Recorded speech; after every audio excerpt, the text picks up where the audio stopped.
В эфире «Утро» на Якутия-24. В студии Анастасия Кобызева и Андрей Погорелов. Здравствуйте. Смотрите в программе. Ключевые направления внутренней и внешней политики. Сегодня президент России Владимир Путин выступит с ежегодным посланием Федеральному собранию. Неподъемная сумма. Депутаты Госдумы приняли закон, облегчающий положение должников по ипотечным кредитам. Смертельная болезнь. В республике усилены меры предосторожности, что послужило поводом для беспокойств. Мощь и сила армии. Тысячи российских школьников и студентов отправятся в воинские части по всей стране.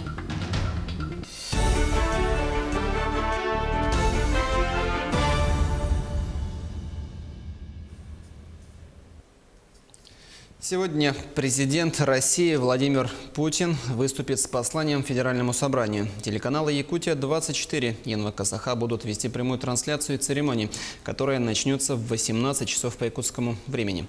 Напомним, послание президента Федеральному собранию – это ежегодное публичное обращение главы государства к палатам парламента, в котором дается оценка положения дел в стране и определяются ключевые направления внутренней и внешней политики. Текст послания готовится в течение нескольких месяцев. Его содержание держится в секрете до дня оглашения. Депутаты Госдумы приняли закон, облегчающий положение должников по ипотечным кредитам. Теперь банки вправе требовать от них уплаты исполнительского сбора, только если его объем не превышает 7% от суммы. Раньше, если супружеская пара брала ипотеку на квартиру, но затем у них возникали трудности с выплатами, они обязаны были вернуть банку не только кредит с процентами, но и оплатить исполнительский сбор. Зачастую это была немаленькая сумма, которая могла достигать и десятков, а то и сотен тысяч рублей. Принятый закон эту норму отменяет. Теперь исполнительский сбор составит 7% со всех солидарных должников вместе взятых. Снизить число пожаров и случаев гибели намерены в МЧС России. Ведомство предложило бесплатно ремонтировать электрооборудование многодетным семьям. Органам власти предложено в рамках региональных программ осуществлять проверку и ремонт электропроводки и печного отопления, установку автономных пожарных извещателей, а также использовать дополнительные меры социальной поддержки для этой категории граждан.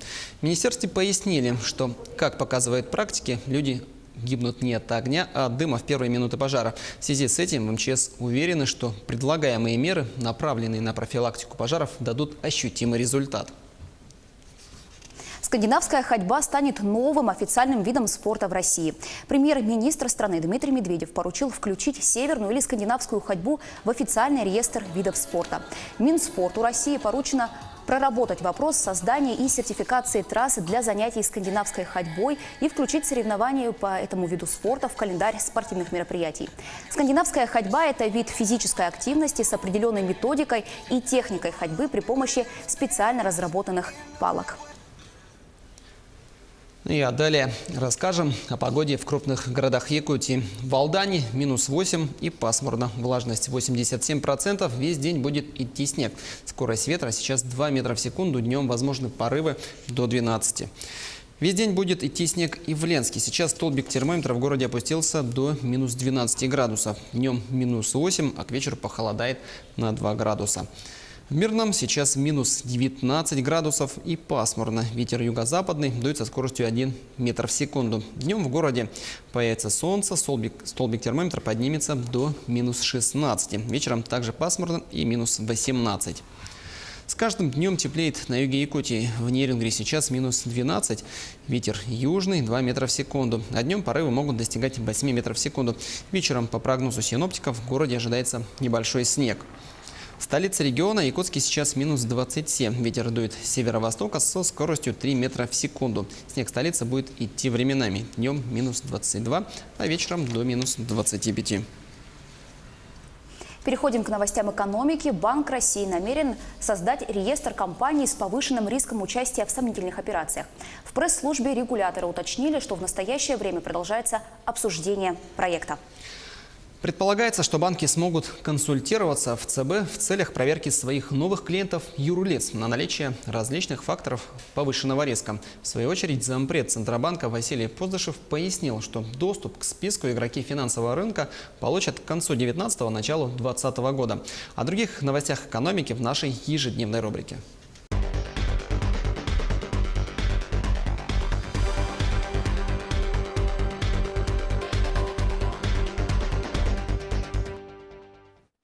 В эфире новости экономики на Якутия-24, в студии Иван Лазаренко. Ряд крупных российских банков предлагает распространить на готовую недвижимость льготную ипотеку для семей с несколькими детьми. Также представителями банков переданы предложения в Министерство финансов России распространить на готовую недвижимость также и льготное рефинансирование существующих кредитов. Кроме того, банки предлагают снизить размер первоначального взноса на вторичное жилье до 15% вместо нынешних 20%. В Министерстве финансов сообщили, что применение предлагаемых мер пока не рассматривается, и в настоящее время действует государственная программа выдачи и рефинансирования ипотеки на новостройки со ставкой на уровне 6% годовых семьям с детьми. Заместитель руководителя Федеральной антимонопольной службы Андрей Цыганов объяснил причины роста цен на продукты. По его словам, это обусловлено необходимостью получения адекватной прибыли производителями. Он признал, что для россиян, являющихся потребителями, подорожание продуктов является печальным фактом. Однако он призвал с пониманием отнестись к тому, что при низких ценах невозможно развитие производства. Производитель должен получать адекватную прибыль, чтобы ему хватало для того, чтобы поддерживать свое производство и, самое главное, чтобы развивать его, заявил Цыганов. Он также отметил, что ситуация, когда цены держатся на одном уровне, может указывать на наличие картельного сговора. В скором будущем в России не останется новых автомобилей дешевле 1 000 000 рублей. По данным экспертов, с начала 2019 года в России подорожали модели, всегда считавшиеся бюджетными – «Лада Веста» и Hyundai Solaris. Обе теперь стоят немного больше 1 000 000 рублей, что считается психологически важной отметкой. Средняя цена на самые массовые модели легковых автомобилей выросла уже в прошлом году на 10% до 1 200 000 рублей. Среди главных причин нынешнего подорожания называют повышение ставки НДС с начала года с 18 до 20%, традиционную индексацию цен на размер инфляции, а также растущий спрос из-за того, что автовладельцы смирились с необходимостью перейти на более дешевые модели из-за падения доходов. Минкомсвязь разработала проект постановления правительства России, утверждающего правила субсидирования банков, которые предоставляют льготное кредитование IT-компаниям. Субсидии планируется предоставлять банкам, которые будут определены в установленном порядке. При этом капитал банка должен превышать 20 миллиардов рублей. В то же время заемщиками могут стать организации, обладающие статусом налоговых резидентов России, имеющие зарегистрированное юрлицо на территории Российской Федерации и не имеющие неисполненные обязанности по уплате налогов, сборов и прочих платежей. Планируется, что максимальный размер кредитования в рамках правил субсидирования будет определять Минкомсвязь. Эти меры подготавливаются в рамках федерального проекта «Цифровые технологии», национального проекта «Цифровая экономика Российской Федерации». Стандарты по размещению ларьков, автолавок, фудтраков станут прерогативой субъектов федерации и местных властей. Минпромторг исходит из того, что предпринимателям нужно гарантировать предоставление цивилизованных торговых мест, неважно, каким образом это будет сделано. Об этом заявил глава ведомства Денис Мантуров. Например, местные власти принимают решение о сносе или переносе нестационарного торгового объекта. Мы считаем, что нужно гарантировать предпринимателю, что ему предоставят место, неважно где. От субъекта и местных властей зависит, как строится структура торговли в регионе, какие должны быть в районе или муниципалитете единые стандарты по ларькам, автолавкам и фудтракам, сказал Мантуров. По его словам, с учетом ожидаемых дополнительных инвестиций в размере 220 миллиардов рублей в ближайшие 3 года после принятия поправок, включая инфраструктуру, строительство самих нестационарных объектов, будет обеспечено более 250 тысяч новых рабочих мест. Также министр пообещал, что возвращение хаотичной торговли, как это было в 90-е, не случится и все будет цивилизовано. Также властям регионов предлагают дать возможность контролировать и алкогольный рынок. Это наличие маркировки алкоголя, соблюдение минимальных розничных цен и учет продукции в единой государственной системе. Законопроект, разработанный группой депутатов Госдумы и сенаторов, направлен на повышение эффективности контроля за алкогольным рынком. Авторы инициативы отмечают, что региональный контроль в настоящее время ограничен надзором за розничной продажей спиртного и за тем, чтобы у продавцов алкоголя были лицензии. В случае принятия законопроекта регионы будут пресекать продажу алкогольной продукции, информация которой нет в единой государственной системе, а также не допускать торговлю алкоголем, произведенным в домашних условиях. Региональные власти проследят и за тем, чтобы на полках магазинов не было спиртного по цене ниже установленной уполномоченным органом, а также продукции, произведенной из непищевого сырья. На этом пока все новости. Оставайтесь в курсе экономических событий на Якутия-24.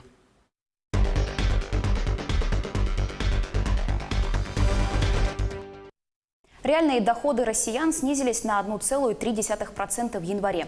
Такие данные приводит Росстат в своем докладе. Однако при этом среднемесячная заработная плата выросла на 5,2% и составила чуть больше 41 тысячи рублей. Между тем, на валютном рынке за минувшие сутки рубль продолжал расти к паре доллар-евро. Официальный курс европейской валюты уменьшился на 9 копеек до 74 рублей 81 копейки.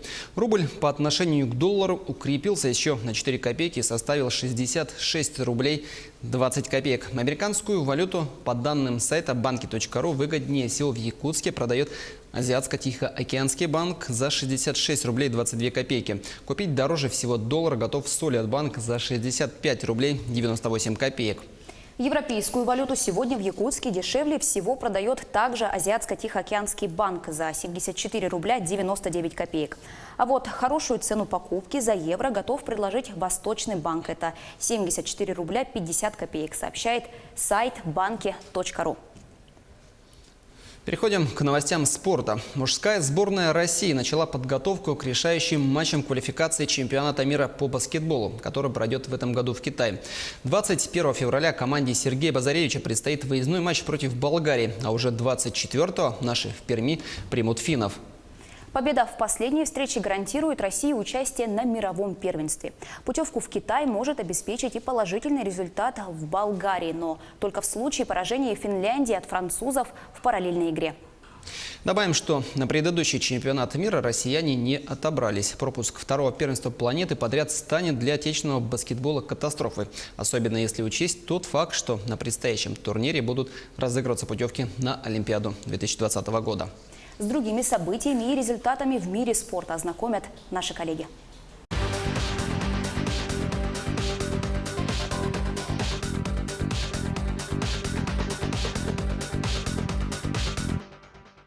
В эфире новости спорта, в студии Ольга Башук. Здравствуйте. Сербский теннисист Новак Джокович признан лучшим спортсменом года по версии Мировой академии спорта «Лауреус». Церемония вручения премии состоялась в понедельник в Монако. Джокович в 2018 году вернулся на первое место в рейтинге ATP. Выиграл 4 турнира, в том числе Уимблдон и открытый чемпионат США. Спортсменкой года признана американская гимнастка Симона Байлз, выигравшая на чемпионате мира 2018 года 4 золотые медали. Всего в ее активе 14 золотых наград на мировых первенствах. А по общему числу медалей чемпионатов мира она делит первое место с россиянкой Светланой Хоркиной. Победителем в номинации «Прорыв года» стала 21-летняя японская теннисистка Наоми Осака, выигравшая в 2018 году свой первый турнир «Большого шлема» – открытый чемпионат США. Командой года признана сборная Франции по футболу, выигравшая в 2018 году чемпионат мира, который проходил в России. Промоушен по проведению боев по смешанным единоборствам «Беллатор» хочет стать организатором поединка между россиянином Федором Емельяненко и хорватом Мирко Крокопом. Об этом сообщил президент организации Скотт Кокер. Всегда говорил, что если до завершения карьеры Федор захочет провести бой в России или Японии, то мы с удовольствием организуем, особенно в Москве. Знаю, что Мирко хочет взять у него реванш, его менеджеры постоянно меня об этом спрашивают. Но сперва мне надо обсудить это с Федором, сказал Кокер. Напомню, спортсмены встречались между собой в 2005 году на турнире Pride Final Conflict. Емельяненко тогда одержал победу решением судей. Ранее Крокоп также проводил поединок с Александром Емельяненко, братом Федора. Здесь выиграл уже хорватский спортсмен, победив нокаутом. А в Якутске в Доме правительства подвели итоги первых зимних международных спортивных игр «Дети Азии». Призеры соревнований получили благодарственные письма и денежные сертификаты. Не забыли и о тренерской команде, спортивных врачах и всех тех, кто был задействован в организации такого масштабного мероприятия. В течение 8 соревновательных дней было разыграно 93 комплекта медалей. Сборная Якутии завоевала 6 из них, 3 серебра и 3 бронзы, и попала в десятку лучших. Но на этом результате останавливаться никто не собирается. Было отмечено, что зимними видами спорта в Якутии будут уделять особое внимание. Есть потенциал наших детей, поэтому надо брать уже четкое решение по развитию зимних видов спорта в нашей республике. Ну, как говорится, на это климатические условия у нас не очень подходят. На нашей Южной Якутии, в Алдане, можно, в принципе, развивать горнолыжные виды спорта, сноуборд, слалом. Есть у нас там и условия, ну и погодные условия, скажем, более-менее лучше, чем в средней полосе в самой Якутии. Поэтому вот если взять ориентир, то я думаю, на следующий раз мы можем уже выступить более лучше. На следующей неделе Мирный примет сильнейших футболистов со всей республики. О том, что чемпионат Якутии по мини-футболу пройдет в столице Алмазного края, стало известно еще в январе. Подробнее о подготовке к предстоящим состязаниям в материале наших коллег. С 21 по 24 февраля в столице Алмазного края впервые в истории пройдет чемпионат республики по мини-футболу. Раньше эти соревнования всегда проходили лишь в Якутске. Теперь сильнейшие сборные готовятся принять Алмазная столица. Среди этих команд и сборная Мирнинского района.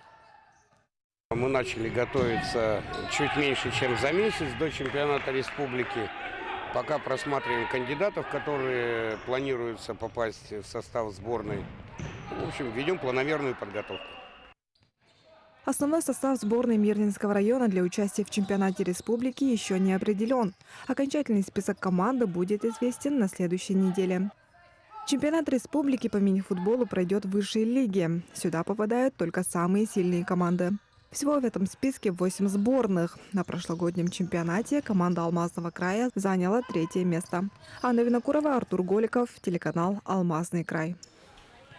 Это были новости спорта. Всего доброго.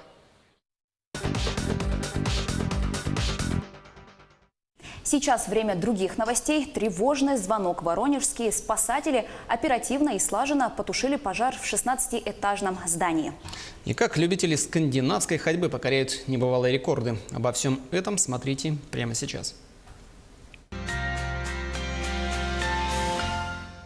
По первому сигналу о пожаре персонал и гости бизнес-центра спешат покинуть 16-этажное здание. И уже спустя 2 минуты на место прибывают спасатели. Пока одни разматывают рукава, другие помогают в эвакуации. Несмотря на то, что тревога учебная, а пожар условный, действуют слаженно и быстро. Так, как нужно в случае реального возгорания. Проверено, 4-й этаж, левое крыло. Я сказал, никого не обнаружил. Обесточили 4-й этаж. По легенде, пожар возник в номере на 4-м этаже. Всего в здании 300 человек, большая часть из них эвакуировалась самостоятельно. Но из-за сильного задымления выбраться на улицу смогли не все. Одного снимают прямо из окна с помощью коленчатого подъемника. 3 в кислородных масках ведут через запасной выход. А здесь в роли пострадавшего манекен. Собирается прыгнуть с козырька здания. Чтобы его спасти, пожарные развернули так называемый куб жизни. Как показывает жизненный опыт, что такие ситуации имеют место быть. И данные учения, они направлены на то, чтобы минимизировать потери в случае чрезвычайных ситуаций и выйти из чрезвычайных ситуаций благоприятным способом. Каждые 3 месяца мы проводим инструктаж конкретно с персоналом, и каждые полгода мы проводим инструктажи, и в том числе учебные тренировки с эвакуацией всего персонала и всех людей из здания. В этот раз с эвакуацией справились за 10 минут. По словам начальника службы пожаротушения Алексея Чекунова, для такого большого здания это хороший результат. К слову, объект для проведения тактических учений специально выбирали не из простых. Это объект с массовым пребыванием людей. Исходя уже даже из названия, многофункциональный центр, соответственно, помещения, территории, они абсолютно разного назначения. Это и отель, это и офисы, соответственно, территория огромная, помещение, верхняя отметка – это 16-й этаж. что тоже представляет довольно-таки серьезный для нас интерес в плане изучения объекта. По итогам учений спасатели дали советы, как улучшить пожарную безопасность здания. А еще напомнили, что именно от администрации зависит своевременное оповещение об опасности и эвакуация людей. Ведь первые минуты, а иногда даже секунды, при пожаре часто оказываются решающими. На этих кадрах Дмитрий Ерохин наматывает круги по-скандинавски. В Красноярском экопарке шагает за суточным рекордом. Покорить 120 километров ультрамарафонец решил перед универсиадой. Такую дистанцию взять зимой еще никто не решался. Мысль стать первопроходцем мотивировала. Суровые условия на старте не пугали. Но на 19-м часу сибирский минус стал побеждать. Температура понизилась почти на 15 градусов. Спортсмен, обездвиженный, упал на снег. Под утро начинает накрывать. Вот такая мертвая точка встает. И меня она тоже, скажем так, накрыла. Мне и сильно мороз по мне ударил, заморозило.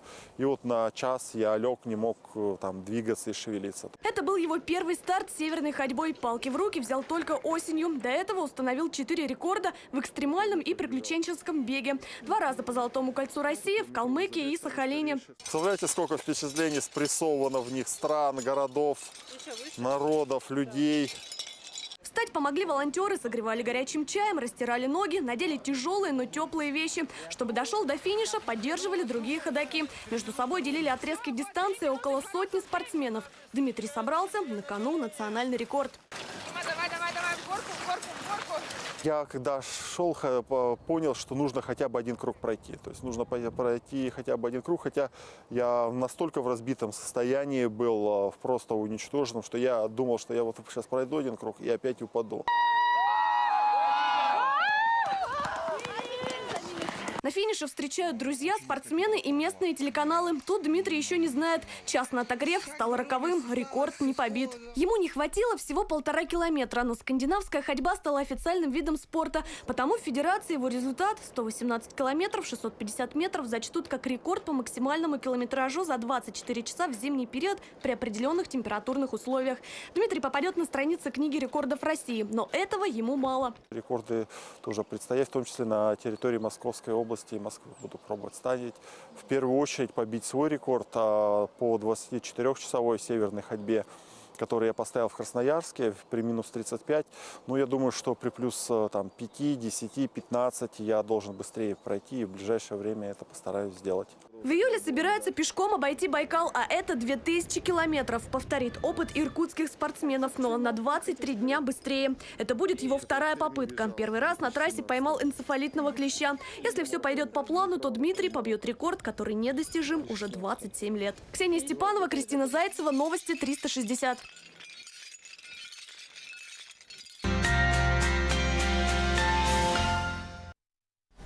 Прямо сейчас мы прервемся на короткую рекламу. А сразу после нее расскажем, почему в республике усилены меры предосторожности. Не переключайтесь.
Это «Утро событий» на Якутия-24. Мы продолжаем.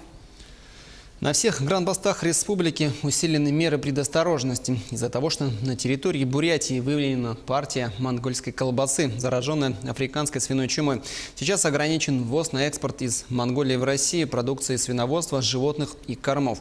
На границе республики меры усилены из-за того, что часть партии могла попасть на территорию Дальнего Востока. Эта болезнь является смертельной только для свиней. Для жизни и здоровья людей она не несет угрозы. Но при обнаружении подозрительной партии колбасы инспекторы Россельхознадзора просят сообщать об этом в управление. Вирус поражает диких и домашних свиней всех пород и возрастов в любое время года. Для жизни и здоровья людей опасности не представляет. Болезнь высоколетальная, распространяется очень быстро и наносит огромный материальный ущерб сельскому хозяйству. Погибают до 100% заболевших свиней. Лечение не предусмотрено, вакцина не существует. Венгерский лекарственный препарат «Эпистат» отзывают из запрещения в России. Причина в том, что в его составе есть вещество фенспирид, которое может негативно отразиться на здоровье сердца. Напомним, ранее из обращения отозвали препарат «Эриспал», содержащий аналогичное вещество. Добавим, что и французское национальное агентство по безопасности лекарственных средств и товаров для здоровья приостановило регистрацию препаратов, содержащих фенспирид, из-за риска возникновения аритмии. Дополнительные исследования показали, что особенно это лекарство опасно для тех, кто уже страдает сердечными недугами. Между тем, татуировками, чипами и бирками хотят обязать владельцев помечать животных с целью их учета. Об этом говорится в законопроекте Минсельхоза России. О каких именно животных идет речь, пока не уточняется. Скорее всего, это будет крупный и мелкий рогатый скот, кролики и птицы, так как инициатива нацелена на обеспечение ветеринарной безопасности. Специалисты профильных служб, согласно проекту, будут бесплатно учитывать животных, а информацию о них вносить в федеральную государственную информационную систему в области ветеринарии. В Минсельхозе рассчитывают, что внедрение маркировки позволит специалистам более оперативно выявлять источники тех или иных заболеваний животных. По социальным сетям распространилась фотография лошади, которая не отходит от скульптуры своего сородича на территории Табаги. По словам ее хозяина, жителя села Хатасы Павла Пестерева, лошадь нашла в скульптуре своего друга и на протяжении 3 лет не отходит от него. Наша съемочная группа вместе с хозяином выехала на то самое место, но, к сожалению, животное не нашла. Правда, после недолгих поисков лошадь была обнаружена неподалеку. Ну, ходит, доходит. Одна красивая, одна ходит постоянно. Но я ее часто одну вижу. Еще, но я редко выхожу, то что с ребенком дома, как бы часто ее не вижу. А когда выхожу, вижу, там она ходит, частенько вот напротив пересадок идет. Вот так через дома проходит. Ну, знаете, я не могу сказать вам, сколько она там именно стояла. Ее вот как сделали, ну вот лошадка стала приходить туда. Ну, конечно, ее подкармливают там. Кто-то выходит, кто-то кусочек хлеба дал, кто-то яблоко вытащил, дал ей. И с ней уже, знаете, разговаривают, как будто она все понимает. Далее о наиболее заметных и значимых событиях Нерюнгринского района расскажет Екатерина Павлова.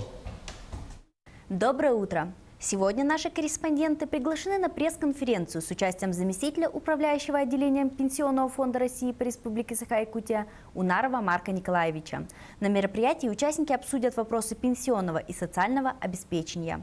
О нововведениях и уточнениях по самых больным точкам реформ расскажем вечером в нашем сюжете. В Южной Якутии представители местного отделения ДОСААФ организовали турслет, посвященный 15-летию создания Нерюнгринского поисково-спасательного отряда. Турниры и подобного рода соревнования, как считают организаторы, это профилактика безнадзорности, а также проявление патриотизма и гражданственности. Также в Нерюнгри продолжает свою работу 7-й открытый региональный чемпионат «Молодые профессионалы WorldSkills Россия-2019». На одной площадке универсального зала проходят соревнования по 4 компетенциям. Сегодня чемпионат – это эффективный инструмент подготовки кадров в соответствии с мировыми стандартами и потребностями новых высокотехнологичных производств. В Нерюнгринском районе в этом году 45 участников, 63 эксперта. Компетенции – ремонт и обслуживание легковых автомобилей, веб-дизайн и разработка, программные решения для бизнеса. Кроме того, впервые презентована региональная компетенция – ремонтник горного оборудования. В ходе посещения чемпионата можно не только посмотреть на выполнение участниками конкурсных испытаний и узнать все о данных компетенциях, но и пройти тесты на профориентацию и получить рекомендации по выбору будущей профессии. Об этих и других событиях в Нерюнгринском районе мы расскажем сегодня подробнее. Прямо сейчас расскажем о погоде в крупных городах Якутии. В Алдане -8, пасмурно. Влажность 87%, весь день будет идти снег. Скорость ветра сейчас 2 метра в секунду, днем возможны порывы до 12. Весь день будет идти снег в Ленске, сейчас столбик термометра в городе опустился до -12 градусов, днем -8, вечером 10 градусов со знаком минус. В Мирном сейчас -19 градусов, пасмурно, ветер юго-западный, дует со скоростью 1 метр в секунду. Днем в городе появится солнце, столбик термометра поднимется до -16 градусов. Вечером пасмурно, -18. На юге Якутии в Нерюнгри сейчас -12 пасмурно, ветер южный 2 метра в секунду. А днем порывы могут достигать 8 метров в секунду. Вечером, по прогнозу синоптиков, в городе ожидается небольшой снег. В столице региона Якутске прямо сейчас -27. Ветер северо-восточный 3 метра в секунду. Снег в столице будет идти временами. Днем -22, вечером -25. В Воронеже эвакуировали 2 торговых центра и лицей из-за писем с угрозами взрыва. Похожая ситуация произошла и в Москве. В столице более 4000 человек эвакуировали из-за угрозы минирования. Там правоохранителям пришлось проверять гостиницу «Космос», Казанский вокзал и еще 2 торговых центра. Стоит отметить, что в январе этого года в городах России прошла очередная волна сообщений и звонков о минировании административных зданий и социальных объектов от Дальнего Востока до южных и северо-западных регионов страны. О других происшествиях, которые произошли в республике, стране и мире, расскажет Николай Борисов.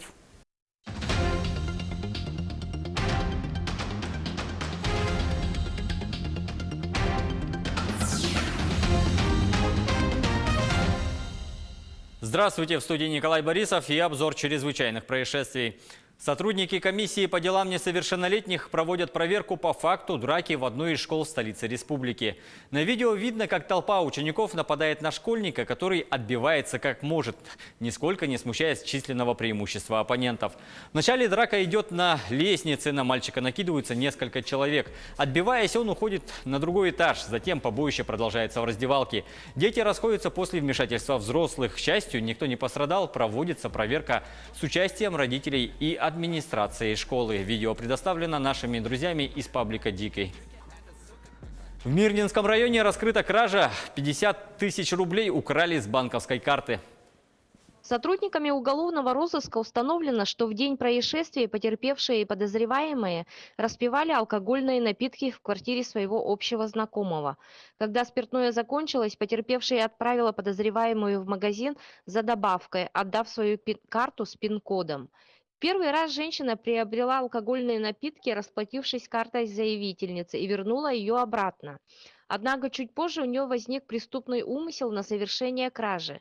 Дождавшись момента, когда потерпевшая отлучится, злоумышленница похитила банковскую карту, после чего направилась в ближайший банкомат и обналичила 49 600 рублей. Часть похищенных денежных средств потратила на спиртное и продукты питания, часть изъята. Возбуждено уголовное дело по части 2 статьи 158 Уголовного кодекса Российской Федерации «Кража», санкциями которой предусмотрено максимальное наказание в виде лишения свободы на срок до 5 лет.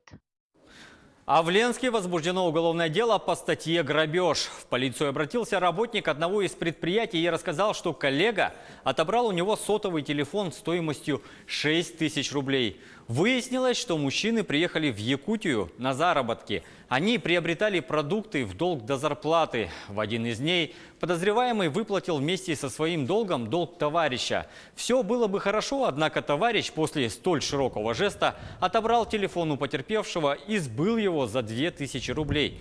Потерпевший пояснил полицейским, что не просил коллегу выплачивать за него деньги и даже не знал об этом.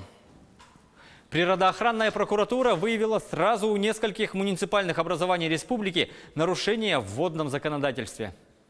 Установлено, что в нарушении требований Водного кодекса Российской Федерации органами местного самоуправления сельских поселений и муниципальных образований поселок Черский Телейский наслег, Аспехский наслег, Угольнинский наслег, Вишнеколымский наслег, поселок Алмазный, поселок Золотинка и Шалагонский национальный наслег установлены правила использования водных объектов общего пользования для личных и бытовых нужд. Учитывая, что указанные нормативные акты муниципалитетами приняты с превышением предоставленных законом полномочий, поскольку установление правил использования водных объектов общего пользования для личных и бытовых нужд, включая обеспечение свободного доступа граждан к водным объектам общего пользования и береговым полосам, относится к полномочиям муниципального района и городского округа, прокуратура принесла на них протесты. По результатам рассмотрения актов прокурорского реагирования незаконные муниципальные нормативные правовые акты отменены. Происшествием в стране. Женщина-полицейский скрутила нападавшего на нее в дежурной части хулигана. 57-летний житель города Сланцы в Ленинградской области обвиняется в нападении на сотрудницу полиции в тот момент, когда его вводили в санузел из камеры для административно задержанных. Но в итоге женщине удалось справиться с пьяным хулиганом, и вскоре он предстанет перед судом. А башкирских полицейских проверят после драки в кафе. Следователи Следственного комитета проверяют действия сотрудников полиции, которые избили двоих посетителей в кафе в Уфе.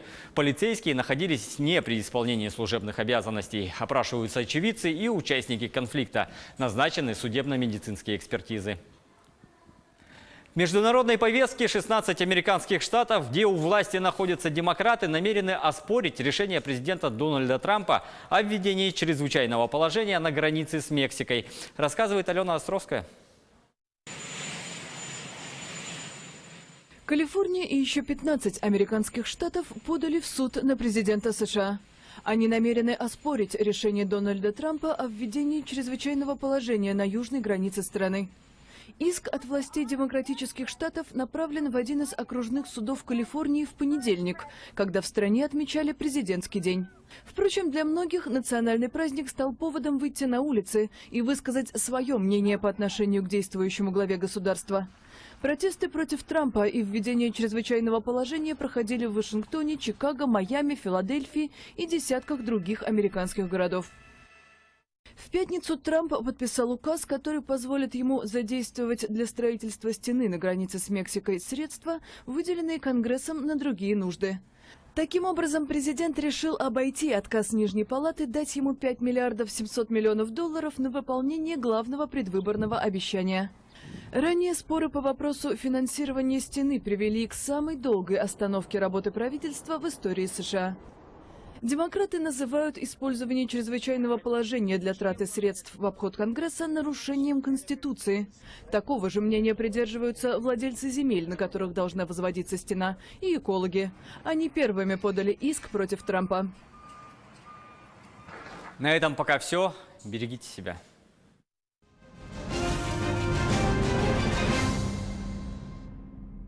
Это «Утро событий» на Якутии-24. Мы продолжаем. В прошлом году дачную амнистию продлили до 1 марта 2020 года. Однако затем было принято решение завершить ее досрочно.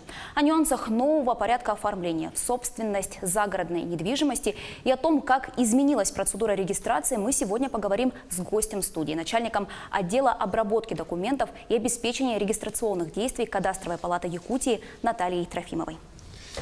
Наталья Гавриловна, здравствуйте. Давайте начнем беседу вот с такого вопроса. Какие изменения в законодательстве о садоводчестве произошли с 1 января этого года?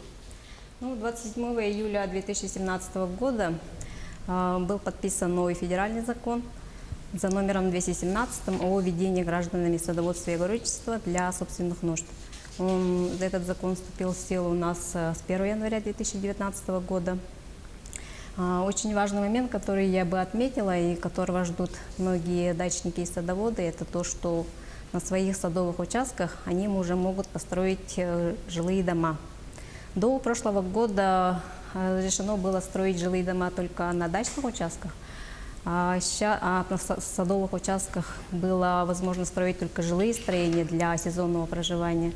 Но сейчас это стало возможным уже на законных основаниях. И вот если ранее постоянная регистрация, проще говоря, прописка была невозможна, то сейчас можно уже прописаться в таком доме на садовых участках, получается. И этот новый закон предусматривает только две организационно-правовые формы. Это садоводческие некоммерческие товарищества и огороднические некоммерческие товарищества. Если это ранее был дачный кооператив, то сейчас он станет садоводческим некоммерческим товариществом. Означает ли, что понятие «дача» вообще исчезнет теперь и останется Да. только... Понятие «дача» и «дачный участок» сейчас юридически не существует.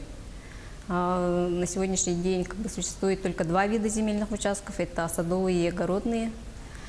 На садовый участок – это участок, на котором можно возводить садовые и жилые дома, а на огородных, получается, он предназначен только для возделывания сельскохозяйственных культур, и на нем невозможно построить объект недвижимости. Можно строить только временные конструкции, например, это теплицы, которые можно в любой момент разобрать и убрать. Все жилые постройки, которые находятся на садовых участках, они теперь станут жилыми домами, а нежилые постройки, за исключением хозяйственных построек и гаражей, все станут садовыми. И также новым законом введено понятие садового дома. Садовый дом – это здание для временного использования, предназначенное для удовлетворения гражданами бытовых и иных нужд, связанных с их проживанием, с их временным проживанием в таком здании. Также в соответствии с градостроительным кодексом Российской Федерации определено понятие объекта индивидуального жилищного строительства. Это отдельно стоящее здание, которое включает в себя надземные этажи в количестве не более чем 3, высотой не более 20 метров, которое включает в себя комнаты и помещения вспомогательного использования, также предназначенные для удовлетворения гражданами бытовых и иных нужд, связанных также с их проживанием в таком здании, также не предназначенные для раздела на самостоятельные объекты недвижимости. И в связи с отнесением зданий к жилым и садовым домам переоформление ранее выданных документов не требуется. Изменение в записи Единого государственного реестра недвижимости осуществляется только по желанию правообладателя. А как правильно определить назначение дома, который построен на садовом участке? Как я только что сказала, садовый дом – это здание для сезонного использования, предназначен для временного проживания в нем, а жилой дом, он предназначен для постоянного проживания. И я думаю, что определение назначения дома не составит труда. Сам застройщик уже знает, какой дом он строит. Это для сезонного проживания, это, например, летом. Или он строит капитальный дом для круглогодичного проживания. Уже определяет, это жилой дом или садовый дом. Ну и далее вопрос, он связан с практикой больше. Как перевести садовый дом в жилой и наоборот? Какой порядок? Как должны действовать граждане в этом случае?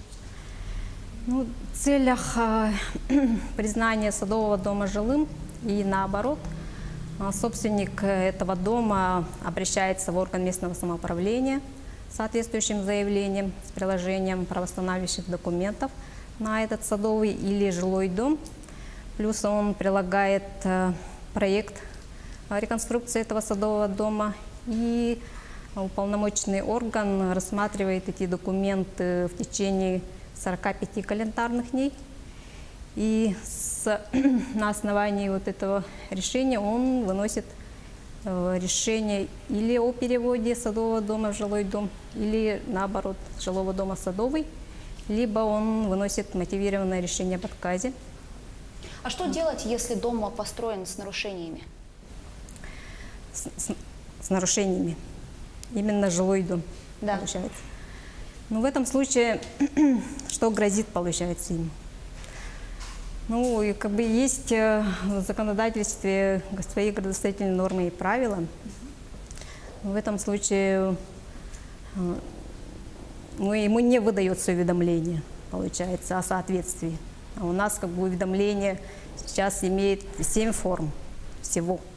как бы самим застройщикам готовится 3 формы уведомления. Это сперва он, как бы прежде чем построить свой дом, он должен сперва уведомить об этом администрацию. Вот 3 формы уведомления он готовит. Сперва уведомление о планируемом строительстве вот этого объекта ИЖС или садового дома. Затем второе уведомление он может при как бы, строительстве поменять свои как бы, планы, получается, и получается уведомление об изменении параметров планируемого дома. Ну и, соответственно, третье уведомление – это именно после окончания строительства. Он уже также уведомление подает именно об окончании строительства. Вот тоже такое третье уведомление. А в ответ орган местного самоуправления на эти уведомления от застройщика он направляет также 4 вида уведомлений, целых 4, о соответствии или о несоответствии. А если застройщик не подал все положенные документы, что тогда будет? Ну, получается, все равно же он обращается с заявлением о постановке на кадастровый учет и на государственную регистрацию права, и орган регистрации права проводит правовую экспертизу на соблюдение требованиям законодательства и, соответственно, смотрит все документы. Если он видит то, что это уведомление не приложено, то он как бы обязан запросить орган местного самоуправления, это по законодательству. Если придет ответ, то что действительно этот застройщик, заявитель не направлял уведомление, то получается орган регистрации прав выносит уже решение о постановлении государственной регистрации, а затем уже приводит это и все к отказу в государственном кадастровом учете и регистрации права. И каждый гражданин именно при подаче оформления как бы, дома, при подаче заявления и оформлении дома, хотя и объект был построен 10 лет назад, все равно должен он соблюдать требования вот действующего законодательства, которые действуют на сегодняшний день, на момент подачи заявления. Означает ли, что вот этот объект строительства могут признать самовольной постройкой и в дальнейшем вообще снести? Да, конечно. Можно уже, да, подлежит уже сносу, тоже может быть. Или он может или снести, ну или не просто снести, просто, а может он привести его в соответствии с требованиями. Изменить дом, получается, уменьшить или подвинуть. Куда обращаться гражданам, если у них возникают какие-то вопросы по строительству? По уведомлениям, получается. Ну, уведомления как бы у нас выдает орган местного самоуправления. Все как бы вопросы к ним, но документы подаются через многофункциональные центры. Через центр «Мои документы». Получается, обращаться можно в МФЦ? Да. Наталья Гавриловна, большое спасибо вам за участие в нашей передаче, о том, что пришли этим утром, ответили на наши вопросы. Я напоминаю, это было актуальное интервью сегодня с начальником отдела обработки документов и обеспечения регистрационных действий Кадастровой палаты Якутии Натальей Трофимовой. Мы говорили об изменениях в законе о садоводстве и огородничестве.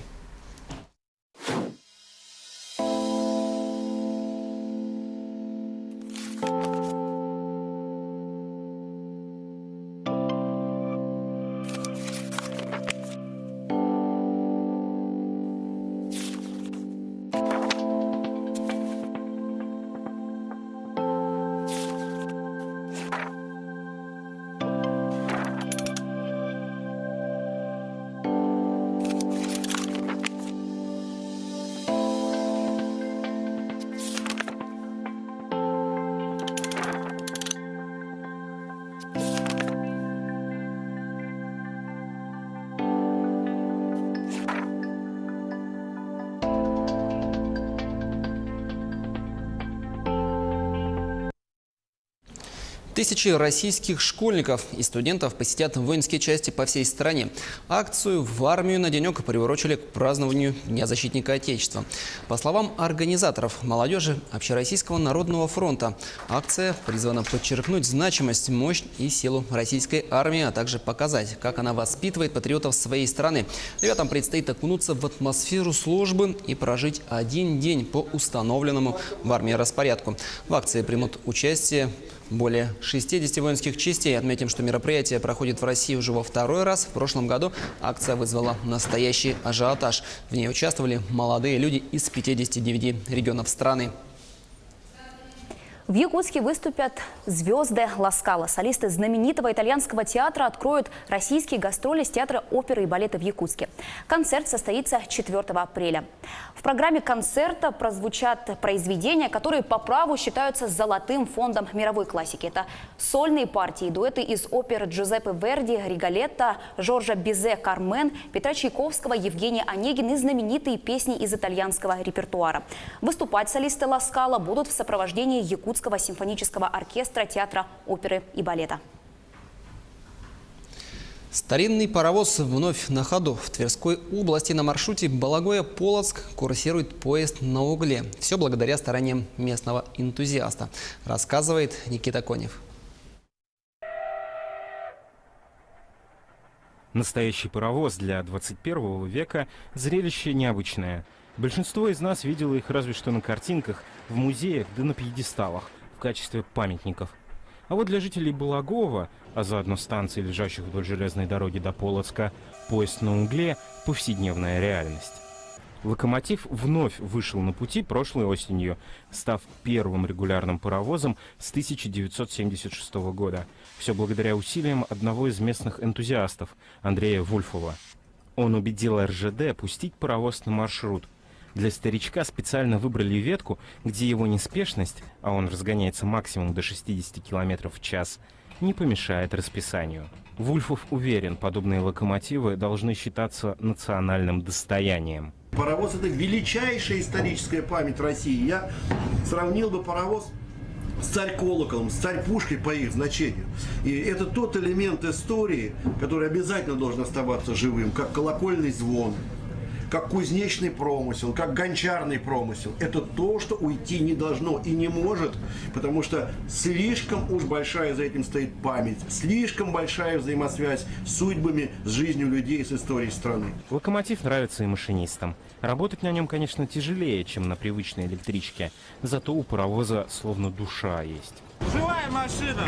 Ну тепловоз что такое? Нажал кнопку, завелся. Конечно, не как электровоз. Электровоз вообще бездушный. А на паровозе уголь, огонь, сам видишь, вода, пар. Очень даже неплохо. Железную дорогу между городами Балагоя и Полоцк построили еще в начале 20 века. И большинство станций вдоль нее сохранилось в том же виде, что и 100 лет назад, пережив даже бомбардировки Великой Отечественной. Длина маршрута составляет 113 километров, а билеты с конца в конец стоят около 300 рублей. Якутия-24 продолжает следить за развитием событий. Оставайтесь на телеканале и не переключайтесь.